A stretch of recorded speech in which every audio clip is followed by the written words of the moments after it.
सो 6 class students, आज हम समझेंगे चैप्टर 11। चैप्टर 11 नाम है रेशियो एंड प्रपोर्शन। ठीक है, तो रेशियो, ये जो साइन है ये रेशियो कहलाता है ना। जैसे देखेंगे लिखा होगा 2:5, तो ये जो साइन है बीच का डबल डॉट वाला, इसको कहते हैं रेशियो। और इस रेशियो का मतलब होता है अपॉन ही, है ना। जैसे 2:5 है इज इक्वल, हम इसको 2/5 लिख सकते हैं। तो ये रेशियो है, इसमें सिंपल से क्वेश्चन है, सिंपल से सॉल्व है। तो देखते हैं हम एक्सरसाइज 11.1। ठीक है, ये है हमारी एक्सरसाइज 11.1, जिसका फर्स्ट क्वेश्चन है write the ratio in simplest form. Ratio का सिंपलेस्ट फॉर्म लिखना है 42/35 है ना। 42 रेशियो 35 है, इसको हमने 42/35 लिखा क्योंकि मैंने बोला है इस रेशियो का मतलब अपॉन ही होता है। तो हमने लिख लिया 42/35। और सिंपलेस्ट फॉर्म, ये फ्रैक्शन फॉर्म में आ गया रेशियो, और जो फ्रैक्शन है उसका सिंपलेस्ट फॉर्म आपको पता है, इसको डिवाइड करके फाइंड आउट किया जाता है। इसको हम डिवाइड कर लेंगे, जहाँ तक डिवाइड होगा वो इसका सिंपलेस्ट फॉर्म हो जाएगा। तो देखते हैं हम अपनी आंसर शीट। ठीक है, ये आ गई आंसर शीट। 42/35 है, इसका सिंपलेस्ट फॉर्म आ गया 7 से डिवाइड होगा तो 7 6 जा 42 एंड 7 5 जा 35। 6/35 मतलब इसका जो सिंपलेस्ट फॉर्म है वो है 6:35। वापस से रेशियो में लिख दे क्योंकि रेशियो में क्वेश्चन पूछा है। सेम वैसे ही है, डिवाइड ही करना है। बी है, सी है, डी है। ठीक है, डिवाइड रेशियो फाइंड आउट कर लेंगे सिंपलेस्ट फॉर्म। अब क्वेश्चन नंबर 2 कह रहा है write the ratio for the following. इनका रेशियो लिखना है ना। तो क्वेश्चन 1A है 2 metre to 50 centimetre. 2 metre to 50 centimetre, इसको रेशियो में लिखना है। तो देखो ये मीटर है, ये सेंटीमीटर है, ऐसे रेशियो में नहीं लिखा जाता। अगर दोनों सेम होती, यहाँ भी सेंटीमीटर यहाँ भी सेंटीमीटर, तो रेशियो कर लेते। यहाँ मीटर है तो यहाँ भी मीटर होती तो रेशियो कर लेते। अभी ये अलग अलग है ना, तो इसको हम एक सा बनाएंगे, मतलब मीटर को हम सेंटीमीटर में चेंज करेंगे और रेशियो में लिख देंगे। तो देखें इसका सॉल्व। हमने लिखा 2 मीटर इज टू 50 सेंटीमीटर, इसको हमें चेंज करना है। हम कन्वर्ट करेंगे 2 मीटर को सेंटीमीटर में। तो हमें पता है कि 1 मीटर में 100 सेंटीमीटर होते हैं, तो 2 मीटर में 200 सेंटीमीटर हो गए। अब 200 सेंटीमीटर और 50 सेंटीमीटर को कन्वर्ट करेंगे, 200 डिवाइड बाय 50 आएगा। और जब इसको काटेंगे 200 डिवाइड बाय 50 को, तो 0 से 0 चला जाएगा, 5 बन जा 5, 5 4 जा 20, मतलब रेशियो आ जाएगा 4:1। ये आ गया अपना आंसर। सेम एज है बी, सी, डी। आप लोग मैंने एक एक्सप्लेन कर दिया, सेम ऐसे ही हैं, आप लोग लिख लेंगे। ठीक है, ई हो गया क्वेश्चन नंबर 2। अब क्वेश्चन नंबर 3 देखेंगे। अब हम समझेंगे question number 3। Compare the following ratio. Ratio की कंपेयर करना, तुलना करना है ना। तो देखेंगे ए नंबर है 3:10 और बी एंड 2:15। इन दोनों की कंपेयर करना है कि कौन सा बड़ा है और कौन सा छोटा है। तो देखेंगे 3:10 को हमने फ्रैक्शन में लिखा और उसको सॉल्व किया, फ्रैक्शन में लिखा। 2:10 है, इसको भी फ्रैक्शन में लिखा है ना। अब हम दोनों का एलसीएम निकालेंगे डिनोमिनेटर का, 10 और 15 का। कितना आएगा? 30 आएगा। आप लोग निकाल के देख लेना, 30 एलसीएम आएगा। अब हम दोनों का डिनोमिनेटर सेम करेंगे, मीन्स लाइक फ्रैक्शन बनाएंगे। तो 3:10 में हमने 3 का मल्टीप्लाई किया, तो 10 3 जा 30 और 3 3 जा 9, मतलब 30 जो हमारा एलसीएम वाला है वो डिनोमिनेटर में यहाँ आ रहा है। सेम एज इसमें भी किया। और फिर अब जबकि ये देखिए हमने लाइक फ्रैक्शन बन गई है 9/30 एंड 4/30, तो जो बड़ा होगा वो वाली फ्रैक्शन बड़ी। जैसे कि 4 जो है छोटा है 9 से, तो 4/30 वाली फ्रैक्शन 9/30 से छोटी होगी। इसका मतलब 2/15 वाली फ्रैक्शन 3/9 से छोटी होगी। इसका मतलब रेशियो 2:15 जो होगा 3:5 से स्मॉल होगा। तो ये ऐसे कंपेयर करते हैं। ये हो गया क्वेश्चन नंबर 3। इसका ए मैंने एक्सप्लेन किया, ऐसे ही बी, सी है, डी और ई। ये डी और ये ई, ये आपका होमवर्क है, आपको खुद से करना है। अब देखेंगे question number 4। The number of boys to girls in the class are 35 and 25 respectively. तो एक क्लास में बॉय और जो गर्ल हैं वो 35 25 है, मतलब बॉयज़ की जो संख्या है वो 35 और गर्ल्स जो है 25 है। तो इनका रेशियो फाइंड करने बोल रहा है। तो देखेंगे बॉयज़ और गर्ल्स हैं, तो बॉयज़ 35 रेशियो 25 हो गया। इसको सिंप्लीफाई करेंगे तो इसको कट करेंगे हम 5 से, तो 5 5 से 25, 5 7 से 35, तो रेशियो आ जाएगा 7:5। ये बॉयज़ और गर्ल्स का रेशियो होगा, एक क्लास का ये आंसर आ गया। ठीक है।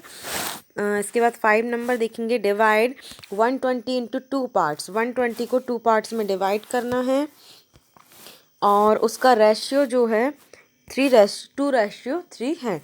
तो एक फॉर्मूला होता है P/P मल्टीप्लाई एक्स, और सेम एज होता है Q के लिए Q/P+Q मल्टीप्लाई एक्स। यहाँ पे P जो है ये वाला होगा रेशियो का ऊपर वाला पार्ट, मतलब फ्रैक्शन का न्यूमरेटर जो होगा वो P होगा, डिनोमिनेटर जो होगा वो 3 होगा, और x की वैल्यू ये रही। तो इसको हम इस फॉर्मूले में पुटअप करेंगे और इसकी वैल्यू और इसकी वैल्यू फाइंड आउट करेंगे। तो ये पुटअप किया, ये वैल्यू फाइंड आउट हुई 48 और ये वैल्यू फाइंड आउट हुई 72। अब हम वेरिफिकेशन कर लेंगे कि हमने जो सॉल्व किया वो सही किया है या नहीं किया है। तो हम इसको दोनों को ऐड करके देखेंगे, तो ये 120 ये वाला आ जाएगा और इसको डिवाइड करेंगे तो डिवाइड करने पे ये वाला रेशियो आ जाएगा। ये हो गया हमारा क्वेश्चन नंबर 5 कंप्लीट, और इसी के साथ हमारी एक्सरसाइज 11.1 कंप्लीट हुई। अब हम आ जाते हैं 11.2 में। 11.2 में प्रोपोर्शन है ना। तो देखते हैं क्वेश्चन कह रहा है 1 number, which of the following are in proportion. इनमें से कौन सी प्रोपोर्शन है ना। तो देखेंगे जिसकी वैल्यू सेम आएगी, दो रेशियो दिए हुए हैं, दोनों रेशियो की वैल्यू अगर सेम आ रही है, इक्वल आ रही है, तो वो प्रोपोर्शन होगा। देखेंगे ए नंबर 8:14 है और 20:36 है। तो 8:14 को हम सॉल्व करेंगे तो 8/14 आएगा। इसको जब हम सिंप्लीफाई करेंगे, कट करेंगे, डिवाइड करेंगे तो 4:7 आ गया। ऐसे ही हम 20/36 का कर लेंगे, इसको सॉल्व करेंगे तो 5:9 आ गया। ये और ये इक्वल नहीं है। 4:7 does not is equal to 5:9, इसलिए ये प्रोपोर्शन नहीं होगी। अगर ये सॉल्व करने में दोनों इक्वल आती तो प्रोपोर्शन होती। बी नंबर को करेंगे तो ये इक्वल आ जाएगी, तो ये प्रोपोर्शन है। ऐसे ही सी वाला इक्वल आएगा तो प्रोपोर्शन है, डी वाला भी इक्वल आएगा तो प्रोपोर्शन है। अब आ जाएं हम 2 नंबर क्वेश्चन में। Are the ratio 45 centimetre, ratio 60 centimetre and 12 centimetre, ratio 15 centimetre in a proportion. कह रहा है ये वाला रेशियो और ये वाला रेशियो क्या प्रोपोर्शन है। सेम एज 1 नंबर के क्वेश्चन थे जो ABCD, ऐसा ही ये 2 वाला है। तो हम देख लेंगे 45 सेंटीमीटर 60 सेंटीमीटर को सॉल्व करके 3:4 आया। इसके बाद 12 सेंटीमीटर 15 सेंटीमीटर को सॉल्व करेंगे 4:5 आया। ये दोनों इक्वल नहीं है, इसलिए ये प्रोपोर्शन नहीं है। अब है क्वेश्चन नंबर 3। क्वेश्चन नंबर 3 कह रहा है the cost of a pen is ₹45। एक पेन का कॉस्ट जो है 45 रुपीज़ है। What will be the cost of 5 such pen. तो ऐसे ही 5 पेन का कॉस्ट कितना होगा, तो 1 का 45 है तो 5 का 45 मल्टीप्लाई 5 कर देंगे 225 आ जाएगा। ये इसका आंसर है, मतलब 5 पेन का कॉस्ट ₹225 होगा। क्वेश्चन नंबर 4 देखेंगे। कह रहा है a car covers 120 kilometre in 6 hour. एक कार जो है वो 6 आवर में कितना कवर कर रही है। एक कार 6 आवर में 120 किलोमीटर कवर कर रही है ना।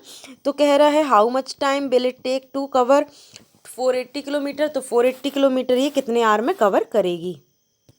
तो क्वेश्चन नंबर 4 कह रहा है कि एक कार जो है वो 6 आवर में 120 किलोमीटर चल रही है ना। तो 480 किलोमीटर कितने आवर में चलेगी। तो हमने लिखा 6 आवर में 120 किलोमीटर चल रही, तो 1 आवर में 120 डिवाइड बाय 6 मतलब 20 किलोमीटर चलेगी। तो फिर जब 1 आवर में 20 किलोमीटर चल रही है, मतलब 20 किलोमीटर इज इक्वल 1 आवर। तो 480 किलोमीटर के लिए 20 किलोमीटर इज इक्वल 1 आवर। तो 480 किलोमीटर के लिए 480 अपॉन डिवाइड बाय 20, जब डिवाइड करेंगे तो आंसर आ जाएगा 24, मतलब 24 आवर लगेंगे उसको 480 किलोमीटर का रास्ता तय करने में, है ना। 5 नंबर देखते हैं। कह रहा है if a cow grazes 10 square metre of a field in 3 days। एक गाय जो है 10 स्क्वायर मीटर का एक फील्ड है, खेत है, एक जगह है जिसका वो घास खा रही है 3 दिन में। 10 स्क्वायर फीट को वो 3 दिन में खा रही है घास उसका, तो वो 21 दिन में कितना खाएगी? तो 3 दिन में कितना खा रही है? 10 स्क्वायर मीटर। 1 डेज में कितना खाएगी? 10/3 स्क्वायर मीटर, मतलब ये 3 डिवाइड में आ गया। फिर 21 डेज में कितना खाएगी? 10/3 मल्टीप्लाई का 21। जब पूरा काट पीट के सॉल्व करेंगे तो आ जाएगा 70, मतलब वो एक 21 डेज में 70 स्क्वायर किलोमीटर का फील्ड जो है उसका घास खा लेगी। आगे देखते हैं 7 नंबर। क्वेश्चन नंबर 6 जो है वो आपका होमवर्क है, ठीक है। तो क्वेश्चन नंबर 6 आप खुद से करेंगे। 7 को मैं एक्सप्लेन कर देती हूँ। अ पार्सल वेग 35 kg। एक पार्सल का वेट 35 किलोग्राम है। हाउ मैनी पार्सल वुड वेग 2100 किलोग्राम। अगर एक पार्सल का वेट 35 किलोग्राम है तो 2100 किलोग्राम में कितने पार्सल आएंगे? सीधी सी बात है, डिवाइड कर दो इससे इसको।